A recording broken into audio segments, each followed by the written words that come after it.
Sitting is the new smoking. That's not a clickbait line. That's what doctors are actually saying now.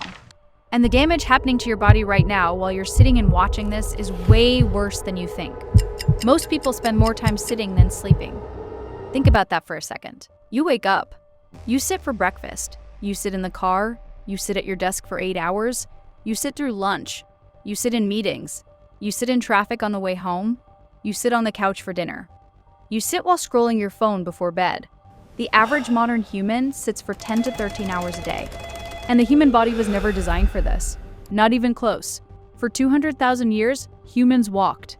We hunted, we farmed, we moved constantly from sunrise to sunset. Sitting was something you did for short rests around a fire.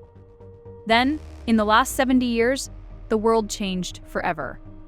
Cars, desks, computers, phones, couches, streaming services, delivery apps. We slowly engineered movement out of our daily lives, and our bodies are now paying a price nobody warned us about. So let's break down what 8 hours of daily sitting is really doing to you. Organ by organ, system by system. By the end of this, you'll see your chair completely differently. Start with your spine. Your spine is built like a natural spring. It's designed to handle weight when you're standing, walking, or lying down. But when you sit, especially with bad posture, your spine compresses unnaturally. Hours of this every day creates pressure on the discs between your vertebrae. Over years, these discs wear down. The lower back takes the worst hit. That nagging pain you feel by the end of the workday isn't normal. It's the early warning sign of disc damage that's slowly building up. People who sit 8 hours a day are massively more likely to develop chronic lower back pain, herniated discs, and sciatica. Once those problems start, they don't go away. They become lifelong companions. Move up to your shoulders and neck. When you sit at a screen, your head slowly drifts forward. Your shoulders round inward. Your neck takes the weight of a head that was never meant to be held in that position. The human head weighs around 10 to 12 pounds. But every inch your head moves forward, the strain on your neck doubles. After hours of this, your neck muscles are basically screaming. Tension headaches start. Shoulder knots show up.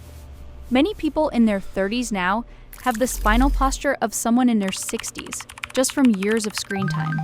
Now go deeper, into your hips. Your hips are designed to move. Sitting locks them in a folded position for hours. The muscles in front of your hips, called hip flexors, slowly shorten and tighten.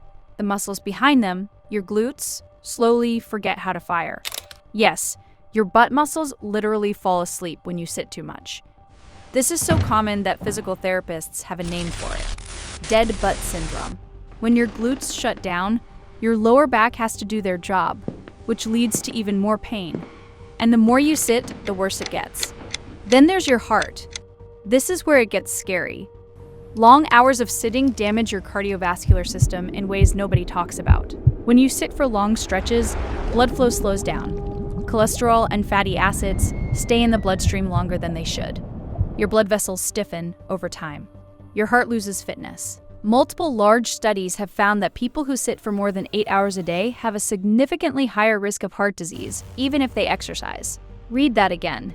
Even if you go to the gym for an hour, sitting the rest of the day still damages your heart. 1 hour of exercise can't undo 10 hours of sitting. That's the reality. Your blood sugar takes a hit too. The muscles in your legs are some of the biggest in your body. They're hungry for glucose. When you walk or move, those muscles pull sugar out of your blood and burn it. When you sit for hours, those muscles go silent. Sugar stays in your bloodstream. Your pancreas pumps out more insulin to handle it. Over years, this leads to insulin resistance, prediabetes, and eventually type 2 diabetes. Studies show that people who sit the most have a dramatically higher risk of developing diabetes, regardless of weight. Sitting is independently dangerous, on top of everything else. Move into your brain. Long sitting reduces blood flow to your head. Less blood flow means less oxygen reaching your brain. Less oxygen means slower thinking, lower energy, and worse focus. That afternoon brain fog at your desk isn't just tiredness. It's a literal drop in brain function from sitting too long. Research is now showing that excessive sitting is linked to higher rates of depression and anxiety too. The body and mind are connected. When the body stagnates, the mind sinks with it. The damage doesn't stop there. Your veins take a serious hit. blood pools in your legs when you sit for hours. Over time, this creates varicose veins, those visible twisted blue lines on your calves. In extreme cases, blood pools so heavily that clots can form. Deep vein thrombosis is rare but dangerous. It's the same risk people get from sitting through long flights. Office workers face a smaller, slower version of this every single day. Your digestion suffers too. Sitting compresses your abdomen. Your intestines get squeezed, food moves slower. Bloating builds up. Constipation becomes a daily struggle. People who sit a lot often deal with sluggish digestion and never connect it to their chair. Their bodies are basically locked in a folded position for half their day. Of course, things back up. Your weight pays the biggest price of all. Sitting burns almost no calories. Standing burns more. Walking burns even more. The simple act of being upright keeps your metabolism alive. When you sit for hours, your metabolism slows to almost a flat line.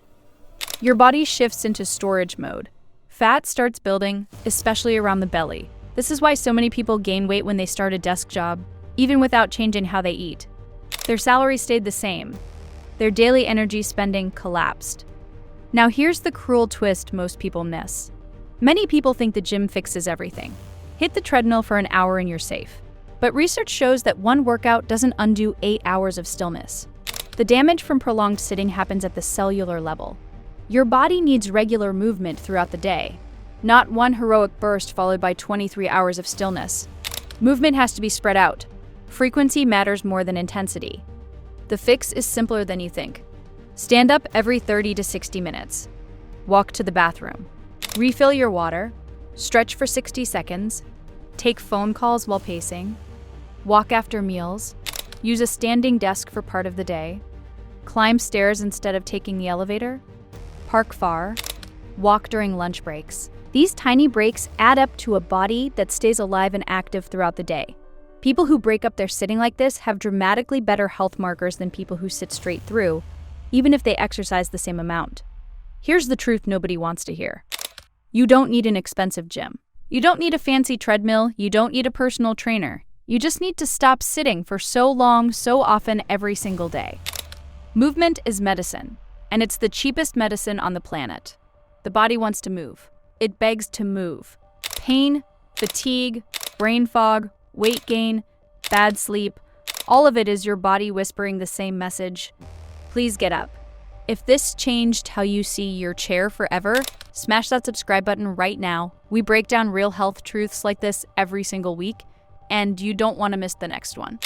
And before you go, tell me in the comments, how many hours a day do you actually sit, and how are you going to break it up? I read every single comment,